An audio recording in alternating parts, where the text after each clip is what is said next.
I'm Jonathan Keaton, and right beside me is Michael Wood, and welcome to 1497 Podcast.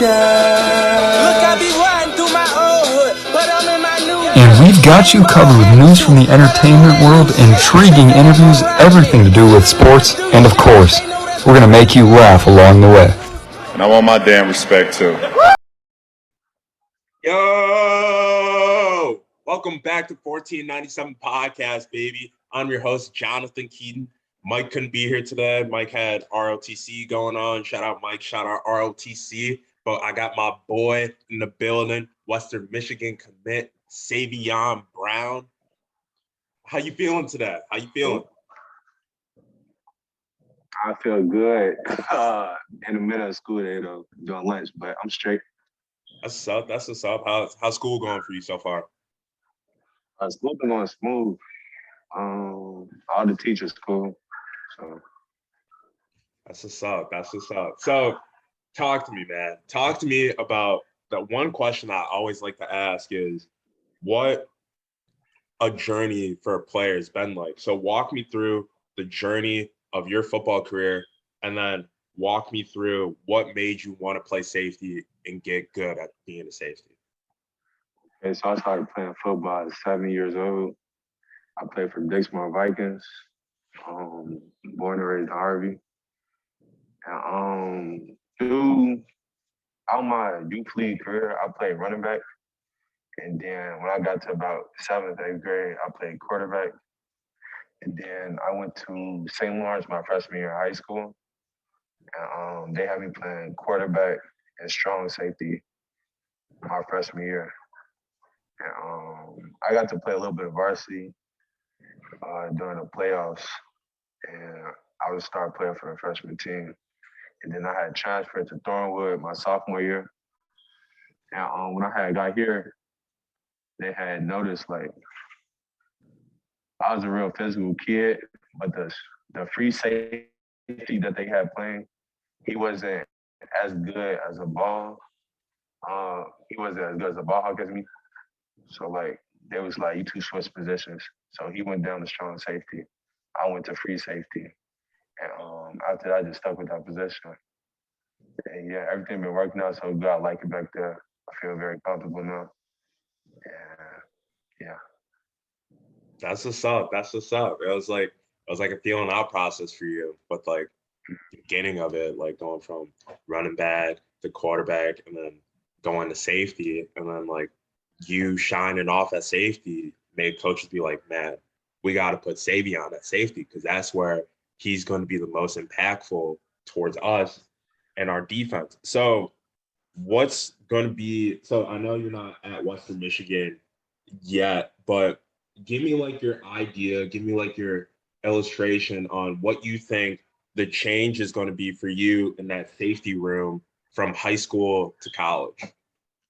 I think it's just gonna be a lot bigger, a lot more.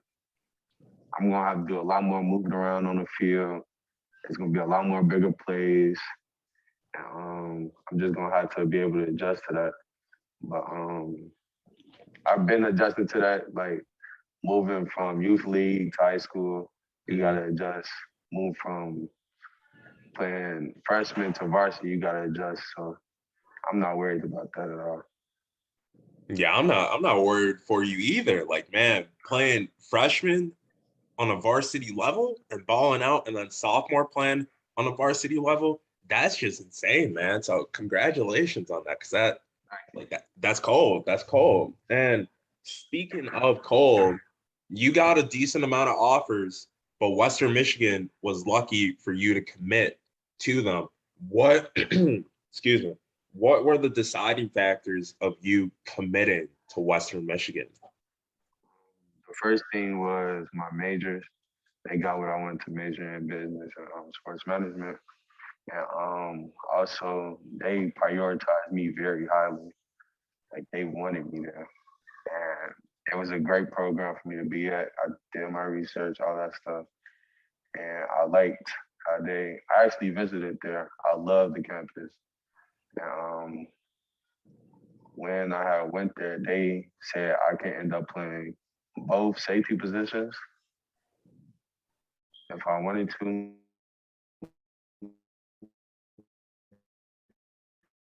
or if they so yeah. I feel you. I feel you. And then, like, with both safety positions, which one do you feel more comfortable at, free or strong? And then after you answer that, what position do you like better, strong or free? I'd say free safety because you get to be more of a playmaker at free safety. Hmm. That's strong safety, but strong safety is good too. You get to go down in man coverage. I like to take man a lot. You get to be a little bit more physical in the run game. I also like that too. But yeah, I'd say overall free safety is better. I, and then free safety, you was talking about playmakers, and there's a lot of playmakers that played free safety and that are playing free safety now in the league. So, what makes your game, Saveon Brown's game, the best safety game among others that are playing the safety position? I say me as safety, I'm a great ball hawk. I'll go and get the ball. And I'm very physical in the run game. Like some people, they're very hesitant to like make plays on the run. I'm not. I'll go get the ball wherever it's at. That's what's up. That's what's up. So basically, I should be seeing you anytime the ball there, you're gonna be right there with them. I love to hear that. I love that type of energy because like as a player, as a player, like you want that, especially like if you're a coach, because you know you're gonna be at the play, making the play or on the play literally 24/7. So with you, looks like you're a big music guy. So I want to ask, what music artist best depicts what kind of player you are at the safety position?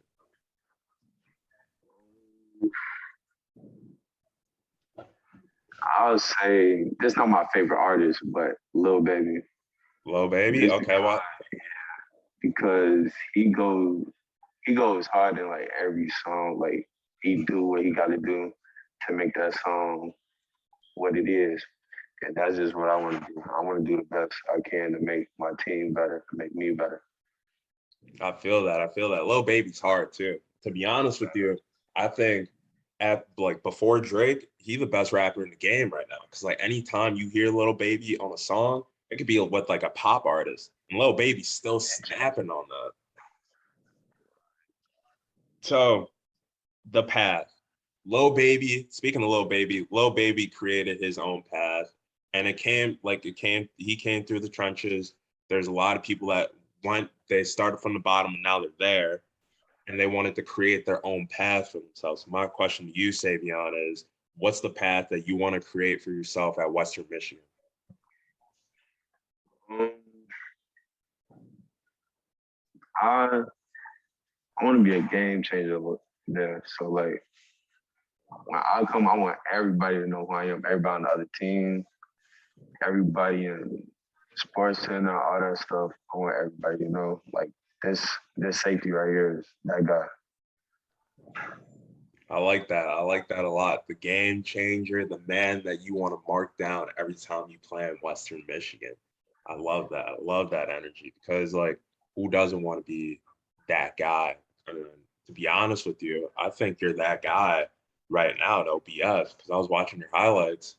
I was like, man, like this dude, anytime I saw the ball in the air, 99% of the time I saw you right there. So I was like, man, it's dude cold. It's dude cold, man. So my one of my last questions to you is it's been kind of weird, with the whole COVID situation, but what do you think the difference will be with the high school fan base versus like the college fan base?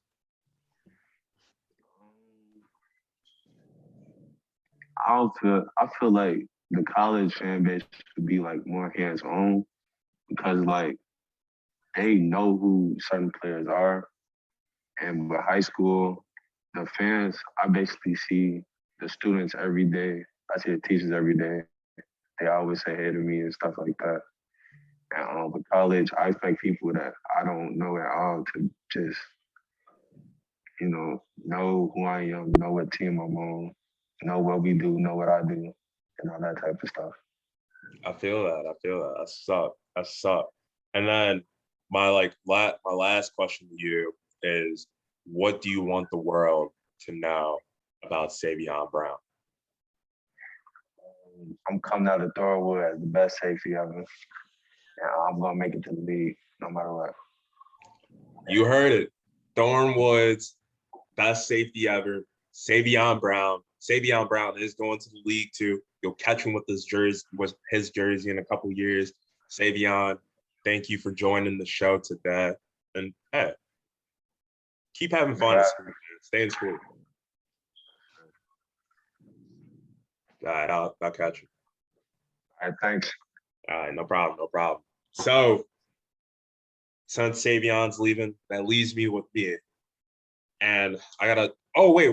Before you go, I completely forgot to ask this. So, NFL season coming around. Me and Mike, my co-host, we asked our guests games that are going on. So we got 4 games. We want to hear your picks. So tonight we got the Cowboys, Buccaneers. Football's back. Starting off, who you got in that game? Buccaneers. All right. What about the Bills and the Steelers? I'm a Steelers fan, but I think the Bills are going to win. That's what I like to hear. I'm a Bills fan, so that's what I like to hear. Tennessee or Arizona? Tennessee. Then the final game we got Kansas City or Cleveland? Kansas. All right, cool. They starting this year off right. That is true, man. KC always a scary team, whether they have a defense, don't have a defense, or they're depleted on their offense. They're always a scary team with Patrick Mahomes. But Saveon, thank you for joining the show. I'll catch you later, my boy. All right, thank you. No problem. All right, so since Saveon left the show, thank you, Saveon Brown, for coming on to the show. I gotta talk. Man. Football's back. Football's back, baby. Like, can you please stop what you're doing and just look up in the sky and think to yourself, damn, I get to see a regular season game tonight on NBC. Get to see Ed Sheeran, do a thing. Then you get the Sunday night. Man, I'm so happy that the NFL is back. You guys should be happy that the NFL is back too. But let's pump the brakes a little bit. Let's pump the brakes and let's talk about the game. The Buccaneers, they got the offense, they got the defense, and arguably they got the greatest quarterback to ever play the quarterback position in Tom Brady. But I want to talk about the Cowboys. And the reason I want to talk about the Cowboys is I think starting off the gate, this is an important game for the Cowboys right off the schedule, because games like these is going to depict people's opinions if Dak Prescott is a top 5 quarterback or not, because you're going to overall, that Buccaneers defense is a top 5 defense, top 3 basically in the NFL. So you're looking at how he plays against elite defenses, because the biggest narrative that was wrote off about him was he was playing good at the start of the season, but he was playing against bad defenses that led that performance the way it was. So it's a big game for Dak. It's a big game for that offense, because arguably that offense is top 10 offense in the NFL. And I don't think the running game is going to be, I think the running game is going to be neutralized, and it's not going to really be doing much with Ezekiel Elliott because Zach Martin's out, and that's huge for the Cowboys. So with that being said, expect a lot of plays where Dak is either chilling in the pocket, running out the pocket, or finding one of his boys to throw the ball to. Because I feel like this is going to be a very high-scoring offensive game. But for the Cowboys defense, it's going to be a feeling out process. They're trying to see what works, what doesn't work. But I feel like it's still going to be a close game, despite the fact that their defense is a feeling out process. Other than that, I think it's come down, like I said, I think it's come down to the wire. And I think the Cowboys offense is going to compete with that Bucs offense. And a hot take, I think the Cowboys can pull it off. I think they can pull it off. So we'll see what occurs. What else we got to talk about? There's a lot of stuff going on in baseball. And the reason I say that is one of the greatest shortstops, if not the greatest shortstop in the history of Major League Baseball, got his ticket to Cooperstown. Congratulations, Derek Jeter, on reaching the Hall of Fame. That's such a great accomplishment for anyone in their career because you're noticed amongst other guys that are in the Hall of Fame. And everyone wants to be in the Hall of Fame when their career is set and done. But a lot of people are calling Derek Jeter overrated. Like, I don't think he's overrated because he played up to his caliber in more than multiple key games for the Yankees. He has key pivotal moments in a Yankees uniform. So I don't want to hear that Derek Jeter is overrated because every time you turn on the TV and you're watching a Yankees game back in the day with their stacked team, like with Alex Rodriguez, CC Sabathia, Mark Terex, hold on. Guy from the Rangers, played for the Rangers. I'm going to try my best to pronounce his name.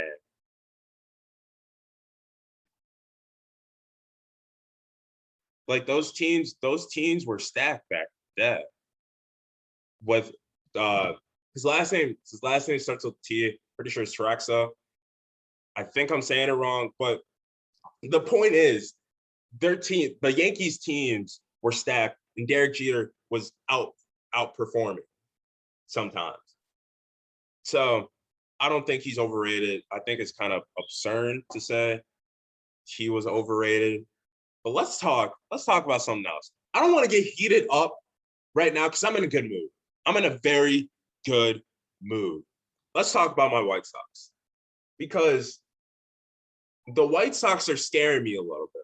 I'm not going to lie. The reason they're scaring me is we're dropping games and it looks like we're not playing. Like the playoffs are basically less than a month away. And a lot of people that know that I'm a White Sox fan are calling my White Sox pretenders. Now, when the White Sox want to play, they can play. When the White Sox are down, they can come back. They have one of the deepest rosters in baseball. Every single player on the White Sox can hit. The only thing, I'm going to keep on saying it till the day I die about this White Sox season. The only thing that's going to kill the White Sox is our bullpen. Our bullpen is our Achilles heel. Everything else is absolutely fabulous about the White Sox. I just don't want to play a team where we're in a wild card situation, which I don't think that's going to happen because right now we're cooling in the second spot. Yeah, we're cooling in the second spot. So I don't think we're going to, as long as we can keep on winning and the teams obviously below us keep on losing, we're going to be chilling. We don't even have to think about that. But in a hypothetical world where the White Sox do get in that position and somehow, some way, the Yankees are there, I might cry. I might cry because I don't want to see a team like the Yankees who can hit 1 through 9 in the playoffs in a one-game do-or-die situation. That would be my worst nightmare. My worst nightmare. I just don't want to see it. But the White Sox are going to perform well in the playoffs, and they're looking for revenge. Like, got bounced out by the Athletics last season, and we looked so much better. We looked like overall a more developed, more, because like that was our first like taste of the playoffs in forever. So our second time around, we should be straight, and I think we can come out the American League with it. Another thing I got to talk about is Penn State. Penn State. The reason I'm talking about Penn State is with their what's an adjective I could use here for Penn State's miraculous performance? Nah, not miraculous, because they didn't win off of a miracle. I would say Penn State's performance against Wisconsin was outstanding. I would say outstanding. And the reason I say outstanding is because their defense, that for me, that was the key that won them that game, because even when Wisconsin was driving down the field, they were able to stop Wisconsin, the offense, in the red zone multiple times. And on top of that, too, Graham Mertz was a talked about player.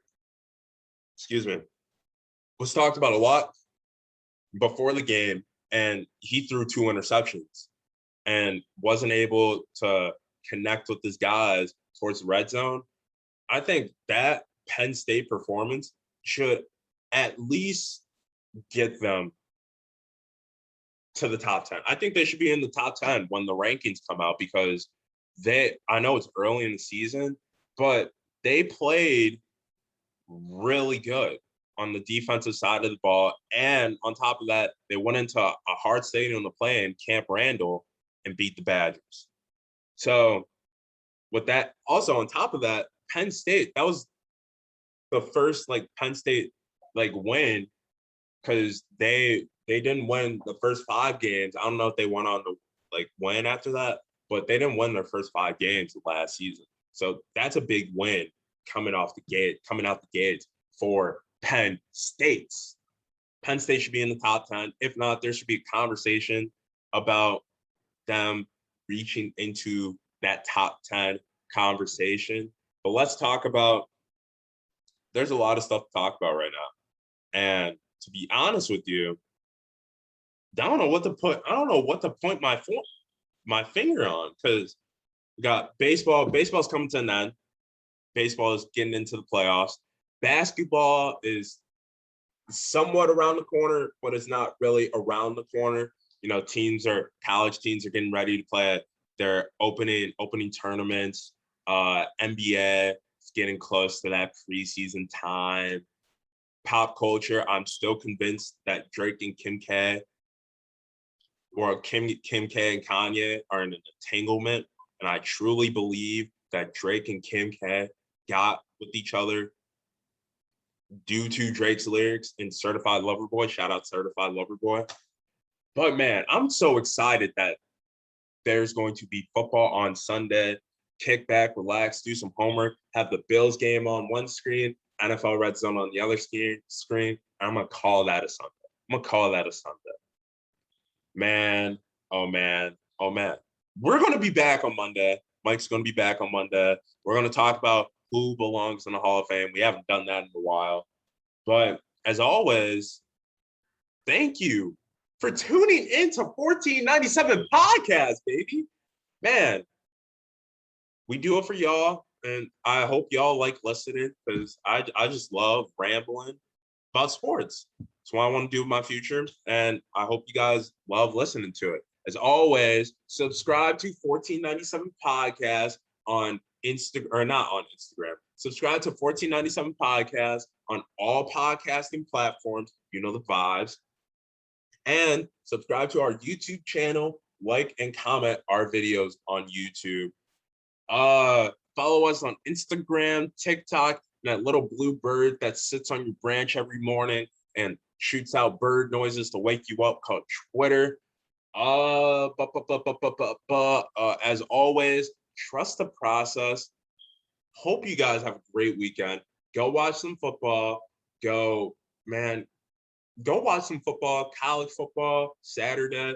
Shout out Iowa. Iowa's got a big game, big rival game against Iowa State. Oregon, Ohio State. I'm going to be watching that game because that game's going to be really good.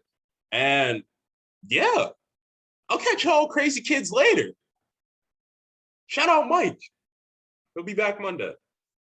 Peace. Thank you for Saveon Brown for coming on to the show too. I'm out. I'm about to play some MLB. I hate MLB though. I'm gonna still play it. Later.